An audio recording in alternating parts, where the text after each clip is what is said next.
Okay, there's quite a few people on here anyway, so I think we'll take this away now, and I'll add people in as and when they come. But thank you guys of the first Mobile London of 2023. So appreciate you guys joining.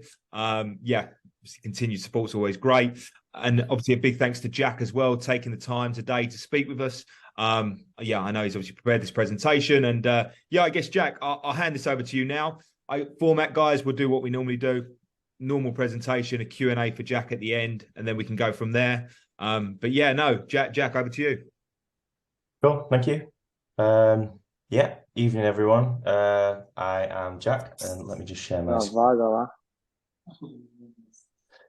Yeah, I'm Jack, and I am an engineering manager at Jigsaw, Jigsaw Dating, where we are aiming to make dating less superficial and transform, people's dating lives. So yeah, today I'm going to talk a bit about how we've been using a backend for front-end system at Jigsaw, the benefits we've got from it, as well as some of the challenges we've faced as well, and how we've come up with solutions for those. So yeah, just a bit of an intro. At Jigsaw, we are a mobile first company. We currently have iOS and Android apps, as well as obviously a backend that those apps interact with. And being that we have two platforms, and being that we're a very lean startup, we have the common issues that all mobile companies in the world face with supporting two different platforms. And that's obviously Android and iOS. They're totally different platforms, which means they have different languages, different development environments and SDKs and all that sort of thing, which means, generally speaking, unless you're getting hiring developers that can do absolutely everything, you've got to have two sets of developers for each of your mobile platforms, as well as then obviously the developers that you need for the backend systems as well. And when that happens, you're going to come across issues with, well, first of all, you've got to hire twice as many people, but then you're also coming across issues with how do we ensure that we're building features on both platforms to the same high standard, ensuring that they're consistent across both platforms, ensuring that they're being delivered at the same time, all those issues that you tend to find. And yeah, just like every company in the world, we were facing those and needed a solution to deal with them. So yeah, problems we want to solve: consistency, development speed. Not just that, but obviously mobile platforms, you can't just make a change in the code base and immediately see it reflected in the App Store.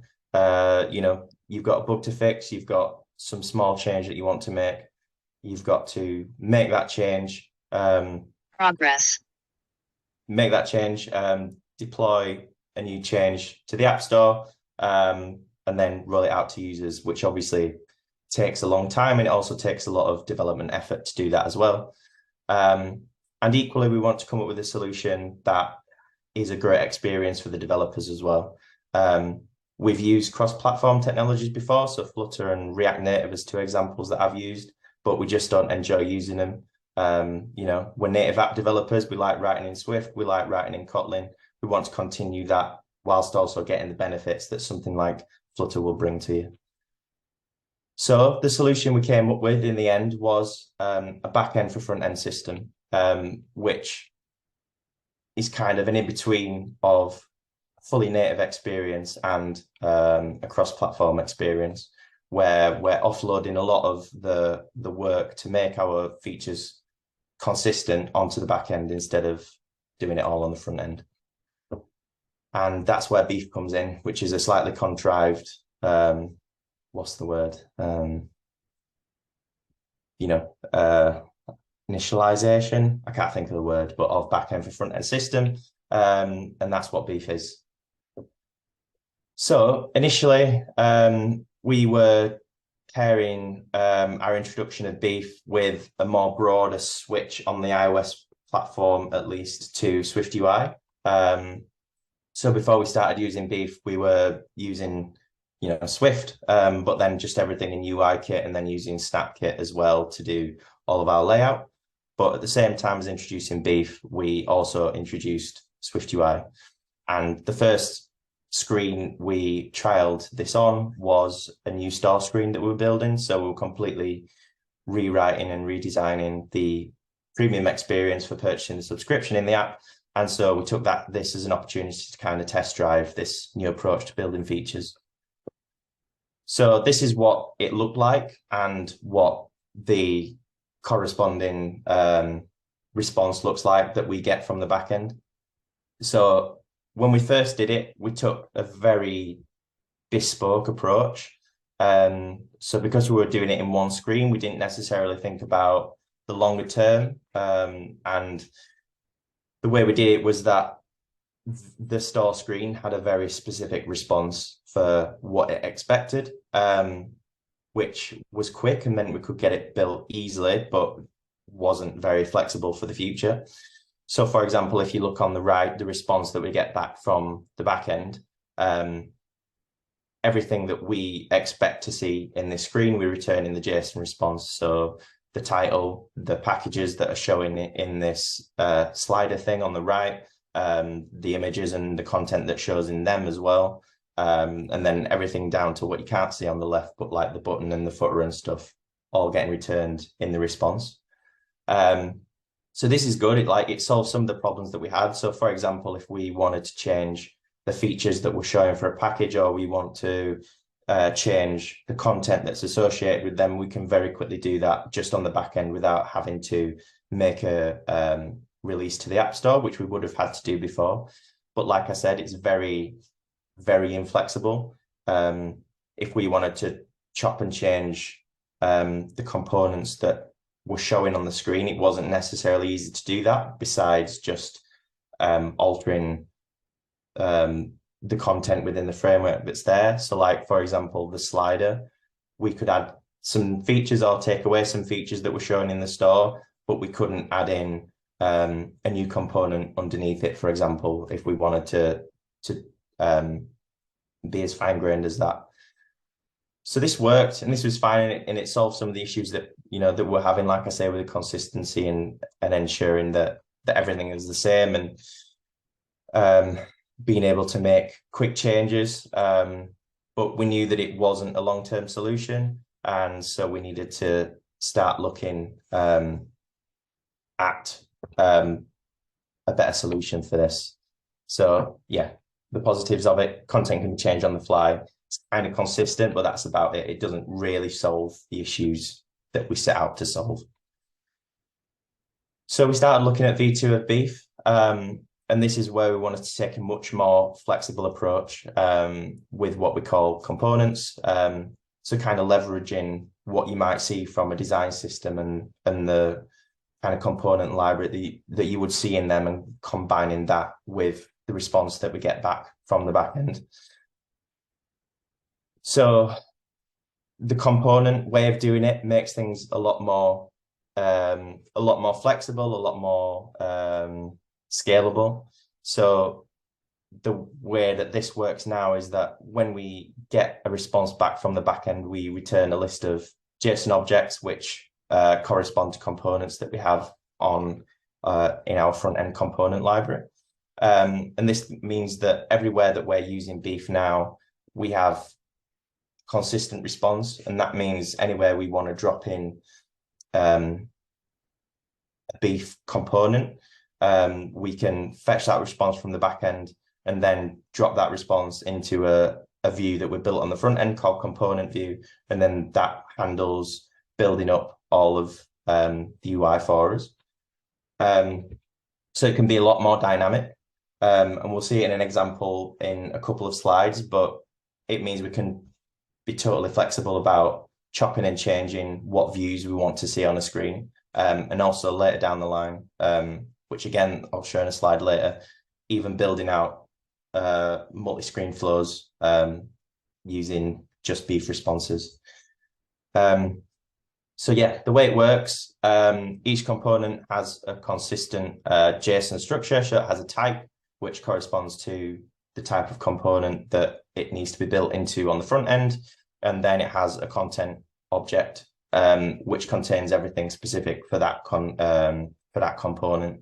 So for example, in the photo component, we have the image, which would be a URL, for example, as well as the specific stuff that we expect an image to have in Jigsaw as well. So the color scheme of the puzzle that goes over the face and the sequence position and the reveal sequence, which probably doesn't mean anything to anyone, but just to highlight that, the component content is very specific to each component that we build on the front end in the UI. So then what that looks like I said, the bottom screenshot there, for example, content-based matching response in Swift, the response is literally just as simple as an array of components, and then the beef system on the front end then works to decode that into the relevant objects to build into the UI. Cool. So this is quite an old screenshot now, but this is from when we were first building it, what our component library looked like. So photo, QA, number of pieces, banner.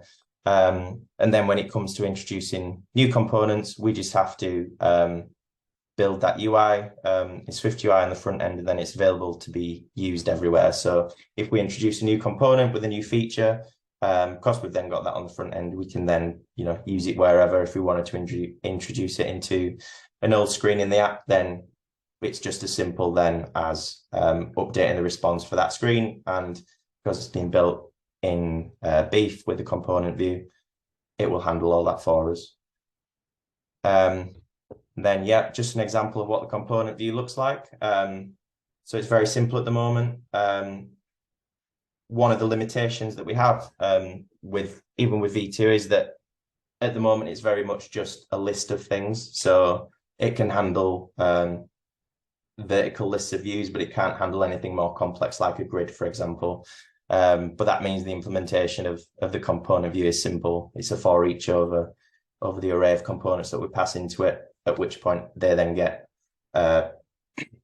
decoded into the specific UI components for that. But yeah, one thing that's definitely on the radar is making more complex views, which we're looking at now. For example, where do you put, if you've got a certain part of the screen that needs to be scrollable, but the rest of it doesn't, well, how are you going to handle that? And that's something that we're looking at the moment, which, is probably just a case of doing subcomponents, for example, where you can have a scroll view component, which would then contain its own list of components, and it just kind of becomes recursive that way. But that's something we're doing at the moment. And then what is this screen for? Yeah, just using the component view. It's as simple as that. So we've now got our response from the backend. We've got a list of components as a published file, for example, in a Swift UI view model. And then that's being passed into the component view. And yeah, it's as simple as that.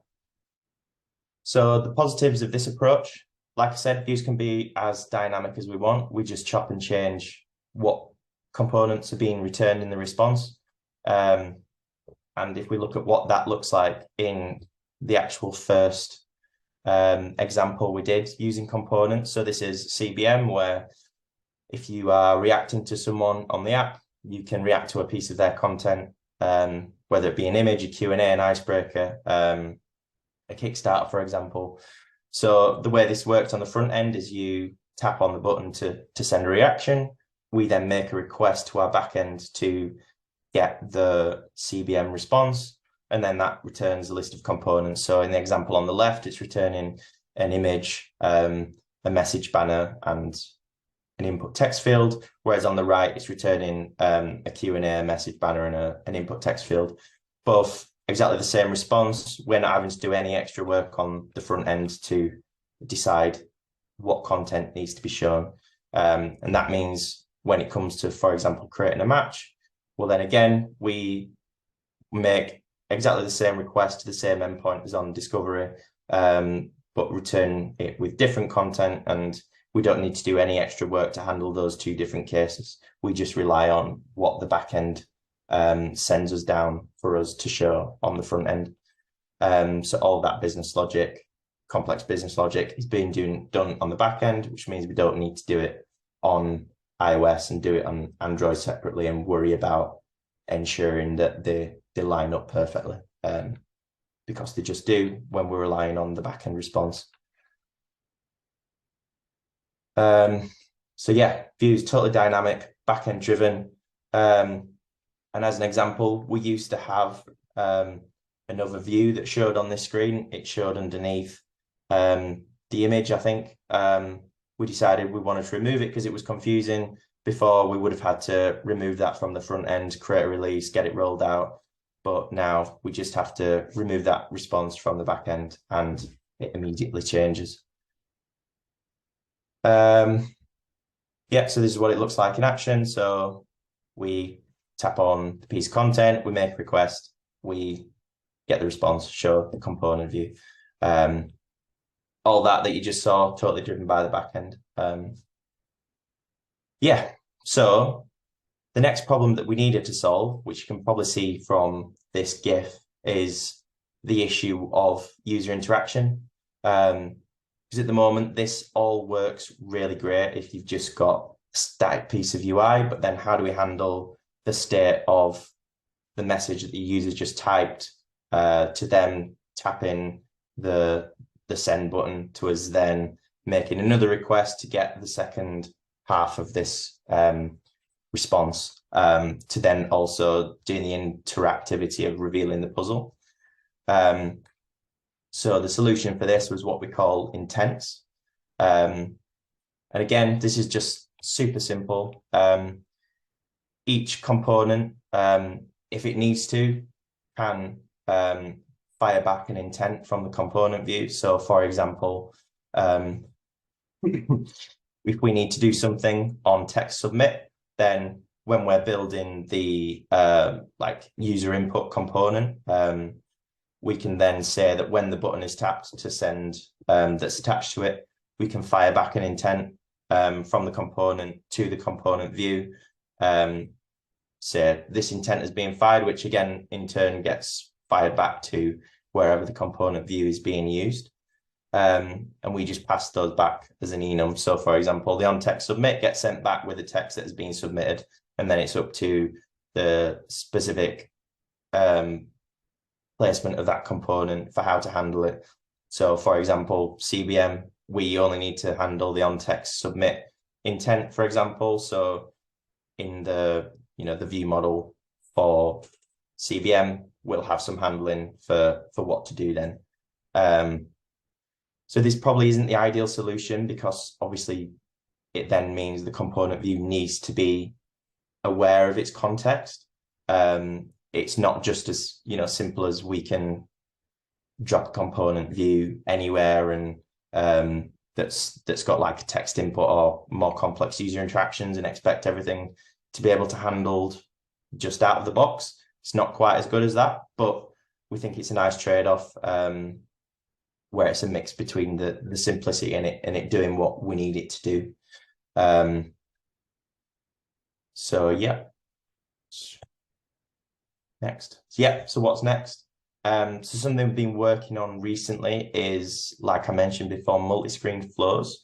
So we kind of did it a bit with the CBM where you saw that it was going from typing out the input to sending the message to then showing a different response. But as that was kind of the first iteration of the components, that was again very much a bespoke sort of thing where we were handling that intent for the text submit and then specifically making another request in the view model to fetch the next part of it and then having a different sort of view state for showing the second beef response. Whereas what we've been doing recently is a whole flow that doesn't really require that much effort from us to handle different screens. So in this instance, this is just one example of the responses, but the way it works is, so this is for our user verification. So you'll have like an onboarding screen. You tap on a button that makes another beef request to get like the first tutorial screen to show what image it needs to take. You tap the button, take the image, that then uploads the image. It then returns another beef response. You upload a second image, and then it finally returns a last beef response as the last part of the flow. So that's kind of the 4-screen beef flow. And yeah, the way we've done that is just by implementing these actions and routes. So wherever we've got a route, for example, this one post : liveness, we can then handle that route in the component view to make another call to the endpoint, with a method and the endpoint to then fetch the second part of that flow and then reload our component view with whatever comes back in that response, which works really well for us, because again, we can then make this flow as dynamic as possible. So if we wanted to get rid of the second image that you need to take and just rely on one, well, then again, we can just return a different response after you've taken that first image and then end the flow there. Or equally, if we wanted to add a third image that you need to take, then we can do that without having to make any changes to the front end, because it's just all totally dependent on the beef responses that we get back from the back end to build a power flow. And equally, we need to change the URL that we're calling for that. Well, then again, it's as simple as making a change on the back end. We don't need to make those changes on iOS and Android. And yeah, more next steps. So like I mentioned before, this only currently works with a vertical list of views. So you can't have, like we have on the right, for example, we couldn't currently fully support just through beef a grid of views like that, or whether it was not necessarily a grid of images, but if it was two components next to each other, well, we currently don't support that. I'm sure there's easy ways around it. For example, having, like, if you had a scroll view component, like I mentioned before, then you could probably have a horizontal stack component, but then it comes down to how fine-grained do you want to be with those components that you have? Like, do you want to more broadly have a UI library that, has, I don't know what the example might be, whether it's some text next to an image, for example. Does that want to be a component, or do you want to have two components for image and text, and then another component that's like horizontal stack, for example? How fine-grained do we want to be with that is the question that we're asking ourselves at the moment. State persistence across screens. So again, at the moment, everything, even with the multi-flow things, we don't have a nice way of keeping that state across screens. So for example, if we wanted to introduce a multi-screen flow where it was like, maybe you're filling out a form, if it was in sign up, for example, where, you're putting your name in, and then you're putting your date of birth in, and then you're putting your email in, for example. Well, at the moment, we don't have any way of keeping that state across those screens if that's something we wanted to do. So again, that's something we're looking at, because at the moment it would very much be, back and forward. We're making a response each time and getting a fresh beef response, which, is then going to overwrite the things you've already added. So we need to look into that. And then just from a backend side, just kind of improving the infrastructure around things, and, a microservice, for example, just dedicated to returning responses for beef. And yeah, I think that's pretty much it. So yeah, it's now, I guess, just if anyone has any questions for me. Perfect. Cheers for that, Jack. Yeah, like Jack said, if anyone has any questions, feel free to unmute your mic or put it in the chat box, wherever you find it easier. But yeah, feel free to ask away.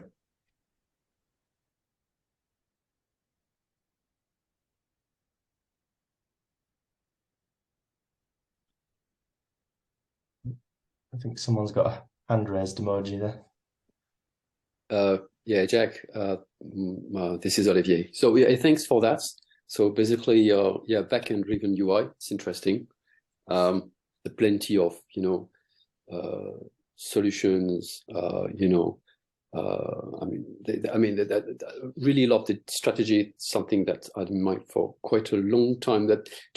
I've got a couple of questions. First one, what is your tech stack on the server side? Asking about tech stack, Olivier. Yeah. So on the back end, we use PHP, and then we have AWS that we use for infrastructure. Okay. And we use PHP with Laravel as well. Okay, thank you. So, sorry, I've another question. Well, two other questions, if you don't mind. First one is, what is your testing strategy? Because backend driven UI. How do you identify use cases? How do you test this stuff basically? It's a good question. Being that we're a very small team, we don't have like dedicated QA testers. So I suppose it very much depends on the feature. So, if we're introducing something big, so like with CBM, for example, it was a big new feature for us, and it was also the first time we were kind of using this. So then it probably mainly just comes down to us as a team getting together and all kind of testing it, because we tend to find plenty of issues that way that we wouldn't normally find, that we wouldn't normally find just through like our normal feature testing that we do. So yeah, I mean, I guess it's just a case of really, depending on how big the feature is, getting as many eyes on it as possible, as well as then, on the front end, obviously unit testing the actual features themselves, but in terms of manual testing, just as many people as we can, really. Yeah, I mean, my question was because server driven UI.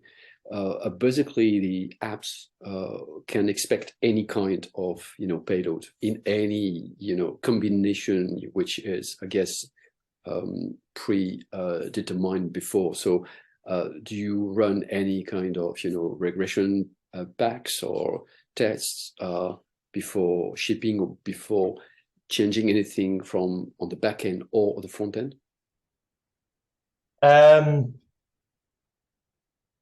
Nothing, no like specific regression testing, but we have an extensive test script that we do for each release that we do. So 9 times out of 10, we would catch anything that had stopped working as a result of something we've done. Okay, thank you. Perfect. No, cheers for that. I think someone else has a question. Kushal, is that right? If you want to unmute. Yeah.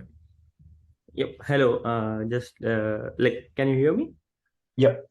Yeah. Hi, Olio. Hi, Jack. First of all, thanks for the lovely presentation which you gave, which gave us an idea of how to render UIs from server side. So I have 2 questions for you.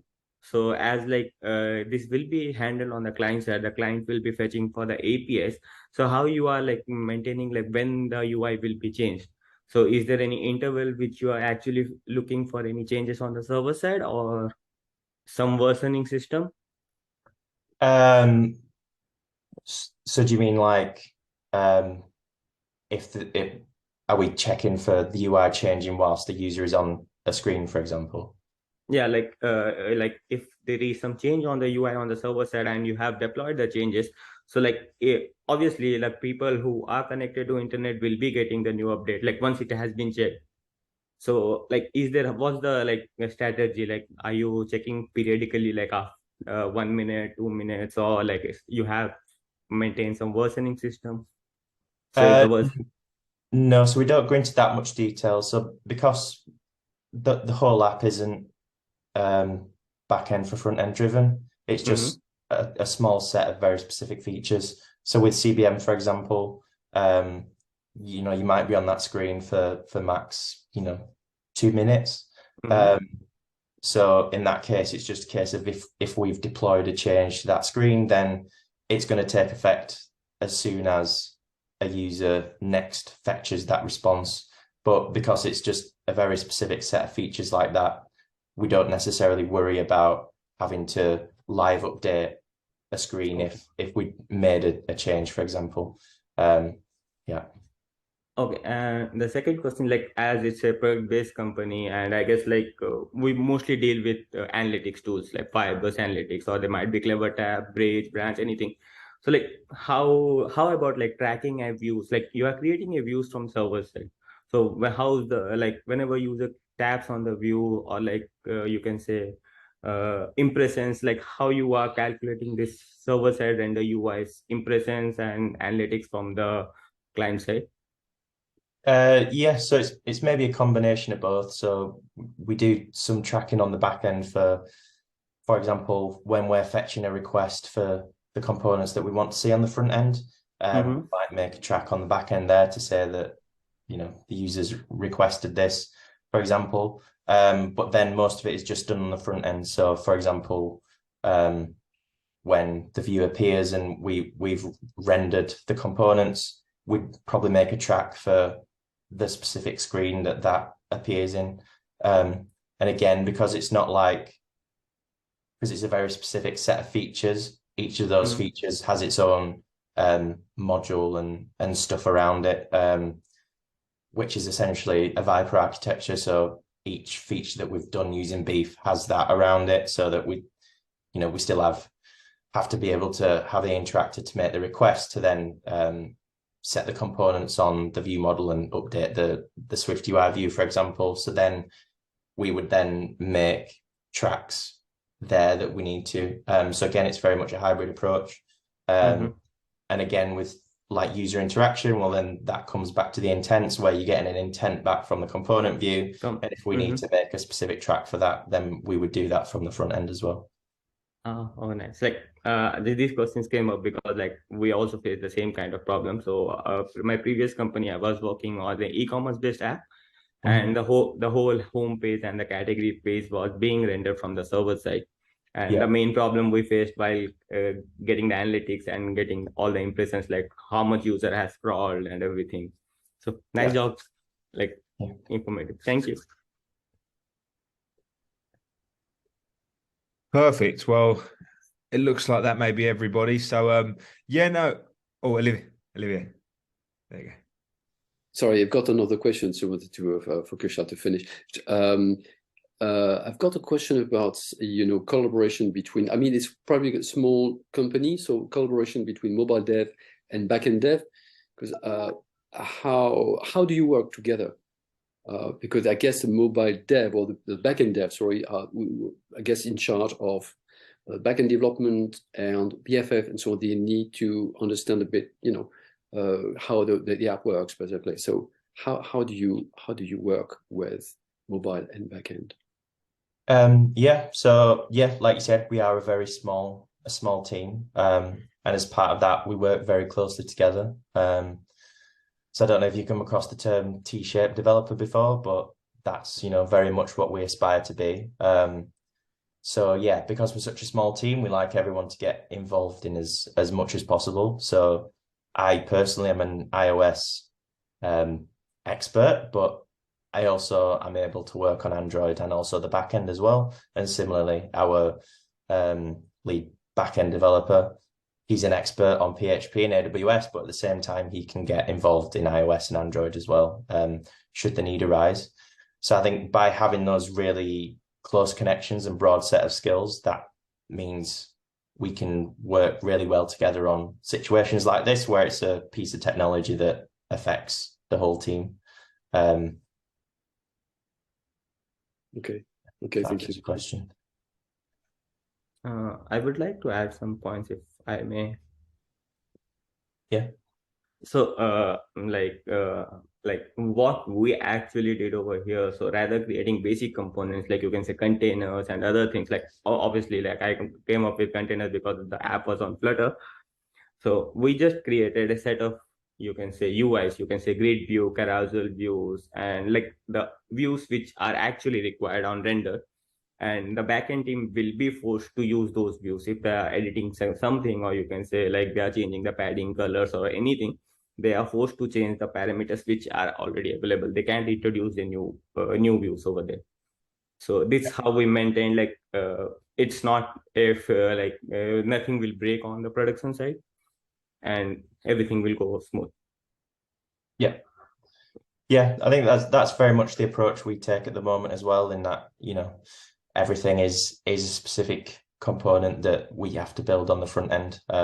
So whether it's a user input, for example, or a user image, which is an image with a jigsaw puzzle over it, or whether it's I can't think of any other examples, but everything has to be built on the front end. And if we wanted to see UI changes in those views, then that's where it has to come to a front-end release. And we just rely on the back end for telling us what to show and what content to put in that. But then the front end handles all of the rendering of the actual UI.